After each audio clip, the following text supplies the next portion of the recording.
Larry Rhoden has signed a law aimed at cracking down on fentanyl. Dakota Territory's Blake Trolley caught up with Governor Rhoden to talk about the bill and his vision for public safety. Governor Rhoden has signed House Bill 1230 into law. The bill heightens penalties for suspected drug dealers possessing at least 4 milligrams of fentanyl, requiring 3-year mandatory minimum sentences. The drug issue has gotten to be a bigger issue all across America. And in South Dakota, we're going to make a very bold statement that we won't tolerate it. And if you manufacture or distribute fentanyl, you're going to pay a price for it, and it's going to be a heavy price.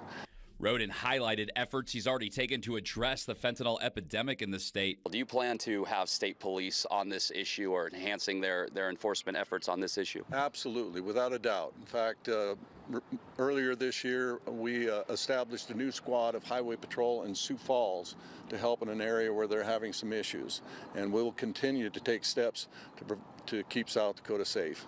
And what about West River? Are there any plans for West Rivers as it pertains to fentanyl, other drug trafficking? Well, that applies to the entire state. As we see areas of need, we'll address it. South Dakota Attorney General Marty Jackley is lauding the legislature for the bill. The Attorney General pointed to the fact that fentanyl was linked to 23 deaths in South Dakota last year. The AG says more than 18 pounds of the drug were recovered in that time frame. There's going to be heightened sentences and mandatory minimums. And so I think that'll have a deterrent effect. The goal is to keep the distributors out of South Dakota and keep our population and our streets safe. Jackley recently joined 7 other AGs in Washington, D.C. to meet with President Trump and AG Pam Bondi on the issue. Blake Trolley, Dakota Territory News.